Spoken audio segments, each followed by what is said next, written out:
sommes en 1981, dans le quartier de Vallecas à Madrid. La famille Gutiérrez vit une vie tranquille dans leur modeste appartement. La famille est composée de Concepción, la mère, et de ses enfants. Estefania, une adolescente de 16 ans, ainsi que ses frères et sœurs plus jeunes, Max, Ricardo et Marianela. Le père, Maximiliano, travaille de longues heures pour subvenir aux besoins de sa famille. Estefania est une jeune fille ordinaire, aimant la musique et passant du temps avec ses amis. Elle est également passionnée par l'occulte et le mysticisme, un intérêt qu'elle partage avec ses amis. Elle se retrouve souvent pour discuter de sujets paranormaux et tenter de contacter l'au-delà par divers moyens. Tout commence à l'école, un jour de printemps. Estefania et ses amis décident d'organiser une séance de Ouija pendant la pause déjeuner. Elles veulent contacter l'esprit d'un camarade décédé récemment dans un accident de moto. La séance se déroule dans une atmosphère tendue et chargée d'émotions. Les filles sentent immédiatement une présence étrange. Alors qu'elles sont en pleine communication avec l'au-delà, une surveillante les surprend et interrompt brutalement la séance. Les filles voient une étrange fumée noire sortir de la planche de Ouija et s'introduire dans les narines d'Estefania. Dès cet instant, sa vie change radicalement. Peu de temps après, Estefania commence à souffrir de convulsions, de visions terrifiantes et d'hallucinations. Elle voit des ombres sombres et ressent une présence malveillante autour d'elle. Les médecins ne trouvent aucune explication à son état et ses parents, désemparés, commencent à croire qu'elle est possédée. La situation empire de jour en jour. Estefania entend des voix menaçantes, voit des silhouettes fantomatiques et ressent une pression invisible qui l'étrangle pendant son sommeil. Elle décrit souvent une figure sombre sans visage, vêtue d'un manteau noir, qui se tient au pied de son lit la nuit. Les nuits deviennent un véritable cauchemar pour la famille Gutiérrez. Des bruits de pas résonnent dans les couloirs. Des objets se déplacent tout seuls et des portes claquent sans raison apparente. La terreur atteint son paroxysme lorsque les parents d'Estefania voient des croix inversées apparaître sur les murs de leur maison. Malgré les nombreux exorcismes et tentatives de purification, rien ne semble pouvoir stopper le cauchemar. Le comportement d'Estefania devient de plus en plus erratique. Elle parle souvent d'une dame noire qui la suit partout. Sa santé décline rapidement. Elle perd beaucoup de poids et semble constamment épuisée. Un jour, en rentrant de l'école, elle s'effondre et doit être transportée d'urgence à l'hôpital. Les médecins sont perplexes, ne trouvant aucune explication médicale à son état. Le 14 août 1991, après des mois de souffrance, Estefania succombe mystérieusement à ses troubles. Sa mort reste inexpliquée et les événements paranormaux ne s'arrêtent pas pour autant. Au contraire, ils semblent s'intensifier. La famille Gutiérrez continue de vivre dans la peur, sentant la présence malveillante qui les hante. Concepción et Maximiliano commencent à se disputer fréquemment, leur relation se détériorant sous la pression des événements surnaturels. C'est alors qu'un soir de novembre, après avoir été témoin d'une attaque violente contre l'un de ses enfants, Concepción décide de contacter la police. Les agents José Pedro Negri et Carmen Gomez sont envoyés sur les lieux.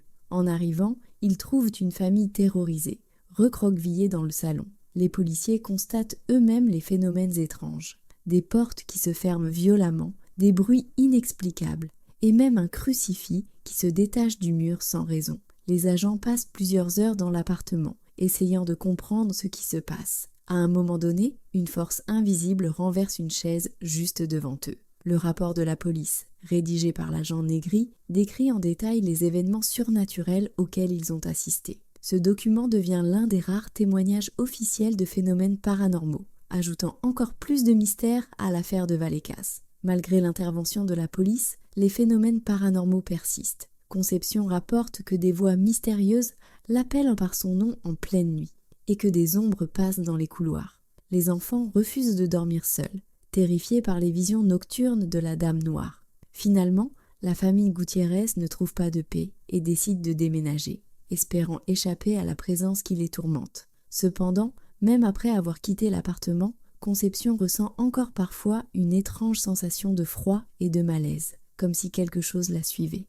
L'histoire de l'affaire de Vallecas reste à ce jour l'un des cas les plus troublants et documentés de poltergeist en Espagne. Estefania repose maintenant en paix, mais les souvenirs de cette période hantent encore sa famille et tous ceux qui ont entendu son histoire. Si la première histoire vous a plu, n'oubliez pas de laisser un j'aime. de vous abonner à la chaîne et d'activer la cloche pour être averti de toutes mes nouvelles vidéos.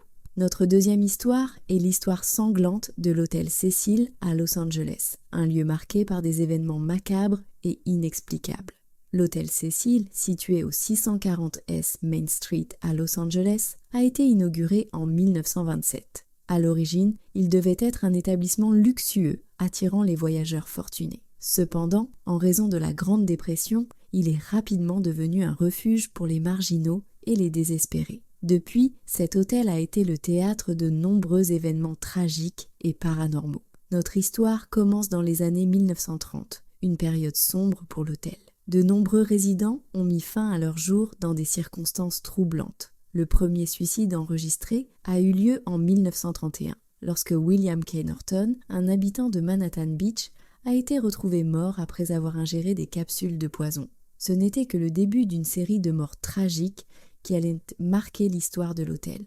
En 1947, Elizabeth Short, connue sous le nom de Black Dahlia, aurait été vue pour la dernière fois au bar de l'hôtel Cecil avant de disparaître mystérieusement. Son corps mutilé a été retrouvé peu de temps après, dans un terrain vague. Ce meurtre reste l'un des cas non résolus les plus célèbres de Los Angeles, et certains pensent que son esprit hante encore les lieux. Les années 1980 et 1990 ont vu l'hôtel devenir un refuge pour les criminels. Richard Ramirez, le tristement célèbre Night Stalker, y a séjourné en 1985. Ramirez était un tueur en série qui a terrorisé Los Angeles avec une série de meurtres brutaux. Il aurait commis certains de ses crimes pendant qu'il résidait à l'hôtel Cecil. Les résidents se souviennent de lui revenant à l'hôtel couvert de sang, jetant ses vêtements ensanglantés dans la poubelle de l'allée avant de monter dans sa chambre. En 1991, Jack Unterweger, un journaliste autrichien et tueur en série, a également séjourné à l'hôtel Cecil.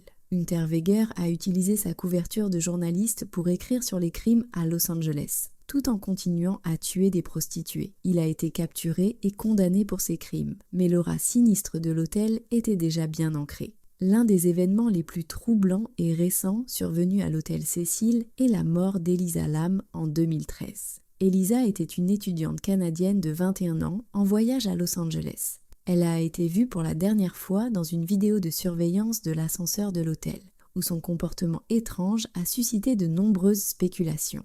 La vidéo montre Elisa entrant et sortant de l'ascenseur, appuyant sur plusieurs boutons et semblant parler à une présence invisible. Ses mouvements sont désordonnés et inexplicables, ce qui a alimenté les théories de la possession ou de la poursuite par une force surnaturelle. Quelques semaines après sa disparition, les résidents de l'hôtel ont commencé à se plaindre de l'eau qui avait un goût étrange et une couleur inhabituelle. Les employés ont alors découvert le corps d'Elisa Lam dans l'un des réservoirs d'eau sur le toit de l'hôtel.